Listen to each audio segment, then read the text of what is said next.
Water resources ডিপাৰ্টমেণ্টৰ কাম চোৱা আৰু ক'ত কাম কৰিব লগা আছে সেইটো নিজে পৰ্যবেক্ষণ কৰা। মাননীয় মুখ্যমন্ত্ৰী ডাঙৰীয়াই ইয়ালৈকে আহোঁতে এই সংকোচ ৰিভাৰৰ নদীৰ গৰাখহনীয়াৰ কথা কৈছিলে তেখেতক স্থানীয় ৰাইজে।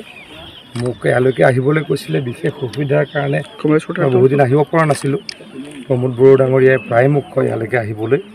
আজি আহি চালোঁ, নিজে সৰজমিন তদন্ত কৰিলোঁ বুলি যিটো কয় নিজে চালোঁ। মই কামখিনি কৰিবলৈকে অতি সোনকালে প্ৰচেষ্টা চলাম যাতে এই নদীখনে আৰু আমাৰ ফালে সোমাই আহিব নোৱাৰে।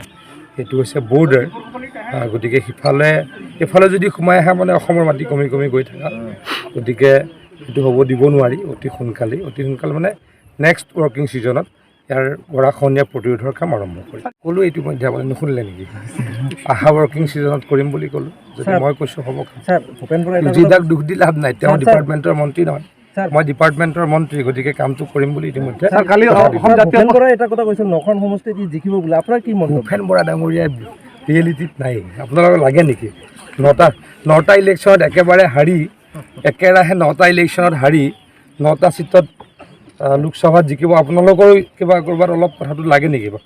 এনেকুৱা লাগে নেকি? বিশ্বাস কৰে নেকি? নিজে কৈছোঁ, আপোনালোকে সুধিছোঁ বিশ্বাস কৰে নেকি? ভূপেন বৰা ডাঙৰীয়াই একেৰাহে 9টা ইলেকশ্যনত হাৰিছে, মানে কংগ্ৰেছ দল হাৰিছে। তাৰপাছত আকৌ 9টা সমষ্টিত লোকসভাত তেওঁলোক জিকিম বুলি কয়। এই মানে কি কয়, এনেকুৱা যদি মই বেলেগ শব্দ আজি ক'ব খোজা নাই, এটাই ক'ব খোজোঁ, ৰিয়েলিটিত থাকক, দলটোক তলৰ পৰ্যায়ত কৰিবলৈকে শক্তিশালী কৰিবলৈকে চেষ্টা কৰক।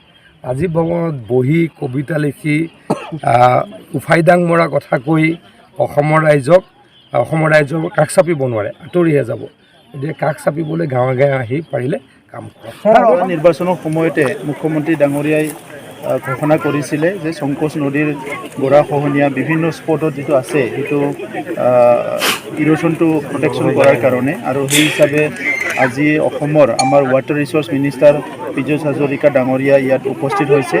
আৰু এইটোৱে উপযুক্ত সময় কাম কৰাৰ কাৰণে আৰু ছাইট ভিজিট কৰাৰ কাৰণে, আৰু মই তেখেতক ধন্যবাদ জনাইছোঁ। তেখেতে আহি পেলাই আজি আমাৰ অসমৰ একদম পশ্চিম প্ৰান্তত যিটো বৰ্ডাৰ, সেই বৰ্ডাৰত যিটো ইৰোশ্যন হৈ আছে সেইটো প্ৰটেকশ্যন কৰাৰ কাৰণে বহুত বছৰৰ পৰা এটা ৰাইজৰ ডিমাণ্ড আছিলে, কিন্তু সেইটো তেনেকুৱা আজিলৈকে হৈ উঠা নাই।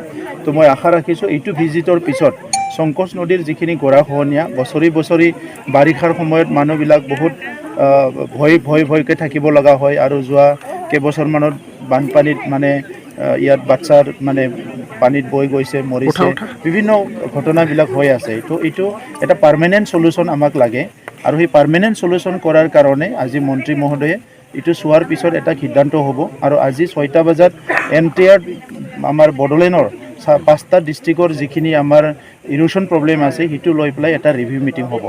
চ' আমি ভাল লাগিছে আমাৰ কি এইটো মেইন সময়ত কাম কৰা সময়ত আজি মন্ত্ৰী ডাঙৰীয়া আহি উপস্থিত হৈছে। আমি আশা ৰাখিম যে আহি থকা দিনবিলাকত যিবিলাক আমাৰ বানপানী আৰু গৰাখহনীয়া হয় এইবিলাক লাহে লাহেকৈ আমি মেনেজ কৰিবলৈ পাৰিছোঁ, আৰু সেইটো আহি থকা সময়ত মেক্সিমাম লেভেলত আমি মেনেজ কৰিব পাৰিম, মই সেইটো আশা কৰিছোঁ।